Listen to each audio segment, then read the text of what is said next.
గోదావరిలో పుష్కరాల సందడి మొదలైంది. యాత్రికులు పెద్ద సంఖ్యలో తరలివస్తున్నారు. పుణ్య స్నానాలు ఆచరిస్తున్నారు. నదీ తీరాల్లో అన్ని చోట్ల జన సందోహం కనిపిస్తుంది. ఇప్పుడు మనం చూస్తున్న కొవ్వూరులోని గోష్పాద క్షేత్రం వద్ద కూడా పెద్ద స్థాయిలో స్నానాలు ఆచరిస్తున్నటువంటి వాళ్ళని మనం చూడొచ్చు. ఇప్పటికీ రకరకాల సిద్ధాంతులు రకరకాల ముహూర్తాలు చెప్పడంతో ప్రజల్లో కాస్త అనుమానాలు అపోహలు వచ్చాయి. అయినప్పటికీ కూడా ఎవరు ఫాలో అయ్యే సిద్ధాంతాన్ని వాళ్ళు ఫాలో అవుతున్నారు. ప్రస్తుతం శ్రీశైలం దేవస్థాన ప్రధాన సిద్ధాంతి అయినటువంటి బుట్టే సిద్ధాంతి వారి పుష్కరాలు నడుస్తున్నాయి. ఆ నేపథ్యంలోనే పెద్ద సంఖ్యలో బుట్టేవారి ఫాలోవర్స్ అందరూ కూడా వచ్చి పుణ్యస్నానాలు ఆచరిస్తున్నారు. మరోవైపు ప్రభుత్వం వారి పుష్కర కార్యక్రమం 14వ తారీఖు నుంచి భారీ స్థాయిలో ప్రారంభం కాబోతుంది. అట్టహాసంగా దానికి సంబంధించినటువంటి ఏర్పాట్లను పూర్తి చేస్తున్నట్టు అధికారి యంత్రాంగం చెబుతుంది. పశ్చిమ గోదావరి జిల్లాలో ఉన్నటువంటి అన్ని పుష్కర ఘాట్ల వద్ద కూడా అందుకు తగ్గట్టుగా సన్నాహాలు చేస్తున్నారు. పుష్కరాలు ప్రారంభం సందర్భంగా భారీ స్థాయిలో కార్యక్రమాల నిర్వహణకు సంబంధించినటువంటి ఏర్పాట్లు చేస్తున్నట్టు ఇప్పటికే అధికార యంత్రాంగం ప్రకటించింది. ముఖ్యంగా ఈ మహాపుష్కరాల పేరుతో గోదావరి ప్రాధాన్యతని ప్రపంచానంతటికీ కూడా తెలియజేసేటువంటి రీతిలో ఒక మహోన్నతమైనటువంటి కార్యక్రమాలు నిర్వహిస్తున్నట్టు ఇప్పటికే ప్రభుత్వం ప్రకటించింది. అందుకు తగ్గట్టుగా శోభాయాత్ర సహా వివిధ రకాల కార్యక్రమాలను నిర్వహిస్తున్నారు.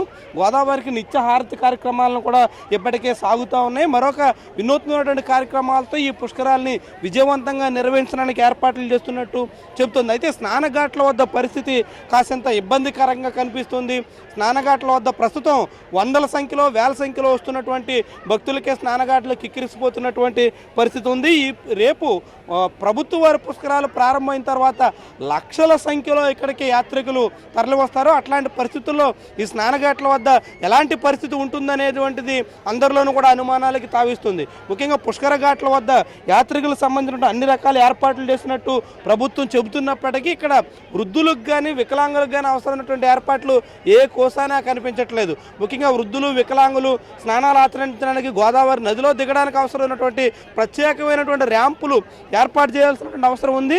గత పుష్కరాల్లో కూడా అందుకు తగ్గట్టుగా సర్కారు ఏర్పాట్లు చేసింది. కానీ ఈసారి మాత్రం ప్రభుత్వం అటువైపు దృష్టి పెట్టినటువంటి పరిస్థితి లేదు.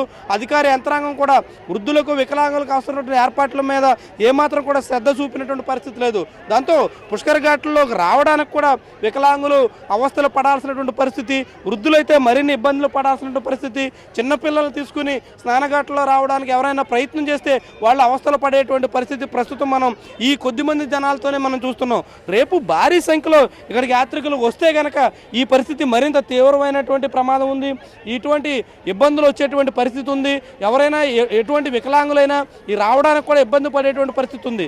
భారీ స్థాయిలో జన సమ్మర్దం ఇక్కడ వచ్చిన తర్వాత వాళ్ళందరినీ తోసుకుని వికలాంగులు కానీ వృద్ధులు కానీ ముందుకు రావాలంటే వాళ్ళకి ఎటువంటి పరిస్థితి కూడా సహకరించేటువంటి దాఖలాలు కనిపించట్లేదు. ఈ నేపథ్యంలో ఎప్పటికైనా ప్రభుత్వం అటువైపు దృష్టి పెట్టాల్సినటువంటి అవసరం ఉందని అనేక మంది సూచిస్తున్నారు.